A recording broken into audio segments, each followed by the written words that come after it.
Welcome back, Geometro Ninjas, to another awesome day of virtual Mr. Coach. So we talked about completing the square and what that looks like to find our unknown coefficient. So we're going to take that a little bit further, and we're going to use completing the square. And today we're going to use completing the square, and we're going to actually solve our quadratic equations by completing the square. So we've got ax squared plus bx plus c equals 0. So remember, this is our standard quadratic form.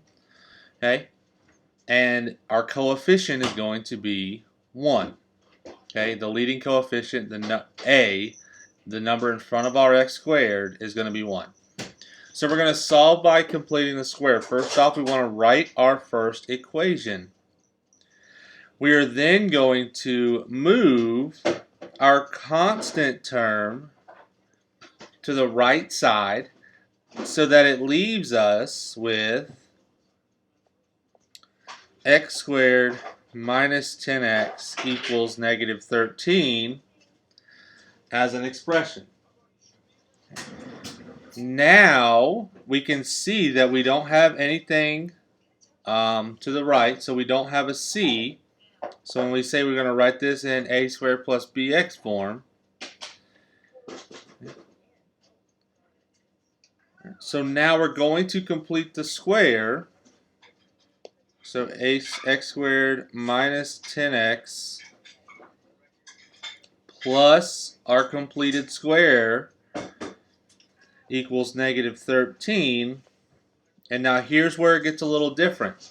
So remember, we can't do something to one side of equation without having to do it to the other as well. So when I complete the square on the left side, that is also going to complete the square on the right side. So remember, completing the square, b over 2 squared. We identify b as negative 10. So we've got negative 10 over 2 squared. And then, of course, we get negative 5 squared, which is 25. So if we remember back from our just completing the square lesson, this is the number that's going to be our binomial. And we are going to put our completed square, our perfect square, our perfect coefficient of 25 on both sides of our equation. Okay? Because what we do to one side, we've got to do the other. So if I just randomly put a 25 in on the left and don't do it on the right, I've left an unbalanced equation, and it's not going to set up like we want it to. Now we want to factor that perfect square trinomial into a square binomial. So remember that negative 5 just comes right here. He will always be there. Every time you do b over 2, that's always the number that's going to be in that binomial. And then negative 13 plus 25 is 12. All right. We're going to square root each side.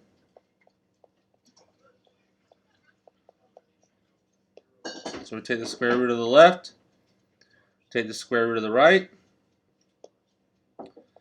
X minus 5 equals plus or minus 2 rad 3.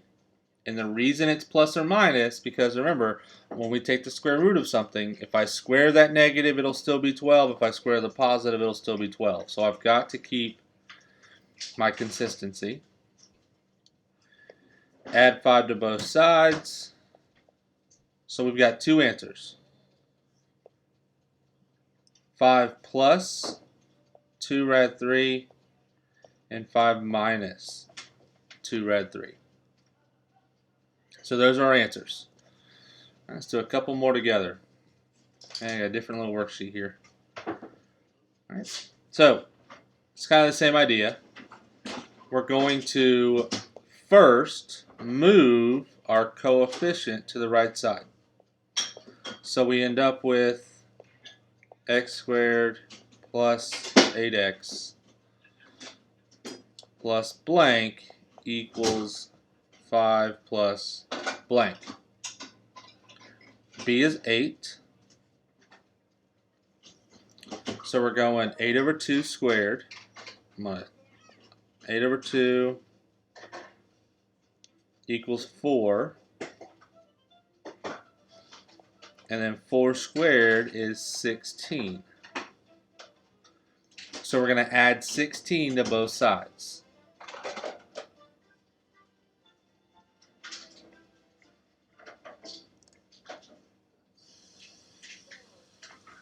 I feel like this should be, I'm not sure why that's a 2. That should be a 5. That was interesting. Okay, so x squared plus 8x plus our completed square term 16 equals 5 plus 16. Factor our perfect square trinomial. X plus 4 squared equals 21.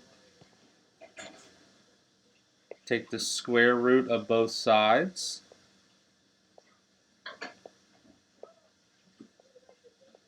So x plus 4 equals plus or minus the square root of 21. Subtract 4 from both.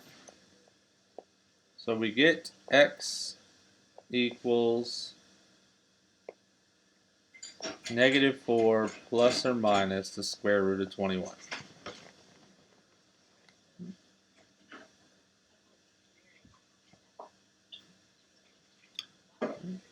Okay, our next one, same thing. We're just going to roll right through it. We want to move our 1 to the other side first, so subtract 1. So we got x squared minus 12x plus blank equals negative 1 plus blank. So remember, the blank is our completed square. So b over 2 squared, b over 2 squared. So every time we complete the square, we're going to add it on the left and we're going to add it on the right. X squared, so let's do the completing the square. So b over 2 is negative 12 over 2. Negative 12 over 2 is negative 6. And negative 6 is 36. And remember, that's going to be the number that's going to go in our binomial every time, negative 6. X squared minus 12x plus 36 equals negative 1 plus 36. Factor that perfect square trinomial down to a square binomial. So x minus 6 squared equals 35. We want to take the square root of both sides. X minus 6 equals plus or minus the square root of 35. And our final step, solve for x. So x equals 6 plus or minus the square root of 35. All right, so I know we're solving all the way today, but when we do this on Wednesday, we're going to stop right here. Before we did the square root, this is where we're going to end up stopping on Wednesday. Let's do a few more together, just because practice makes perfect. Well, at least perfect practice makes perfect. So again, we want to start by moving our c to the other side, our constant term. X squared plus 10x plus the completed square equals negative 3 plus the completed square. That's b over 2 squared. So 10 over 2 squared. 10 divided by 2 is 5, and 5 squared is 25. So 25 gets to go to both sides. We want to factor that perfect square trinomial into its squared binomial. And again, on Wednesday, this is where we'll stop with geometry. This is going to be our stopping point. But because we're doing it with algebra, we're going to keep going. Take the square root of both sides. So we get x plus 5 equals plus or minus the square root of 22. Subtract 5 from both sides. So x equals negative 5 plus or minus 22.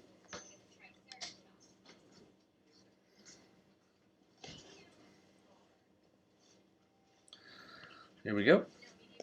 X squared plus or minus 4x minus 1. Add 1 to both sides. So we get x squared minus 4x plus our completed square equals 1 plus our completed square. And of course, b over 2 squared is that term. So negative 4 divided by 2. Negative 4 divided by 2 is negative 2. And negative 2 squared is 4. Now we're going to factor our perfect squared trinomial into a square binomial. So x minus 2 squared. And remember, this number, that b over 2 number, will always be what goes into that square root. Okay. Take the square root of both sides. X minus 2 equals plus or minus the square root of 5. Final step, add 2 to both sides. X equals 2 plus or minus the square root of 5. Last problem we're going to do together. Move our constant to the other side first. X squared minus 6x plus our completed square equals negative 4 plus that same completed square. B over 2 squared. B is negative 6. Negative 6 divided by 2 is negative 9, or negative 3. Sorry, guys. And negative 3 squared is 9. So we add 9 to both sides. Factor our perfect square trinomial down to its square binomial. Negative 4 plus 9 is 5. Square root of both sides. So x minus 3 equals plus or minus the square root of 5. And of course, one more step. Add 3. So x equals 3 plus or minus 5. Guys, and that is solving the equations solving quadratics by completing the square. You guys will be doing this today, and then on Wednesday we're going to use this to help us find or convert from general form of a circle into standard form of a circle so we can graph it. Y'all have a great day.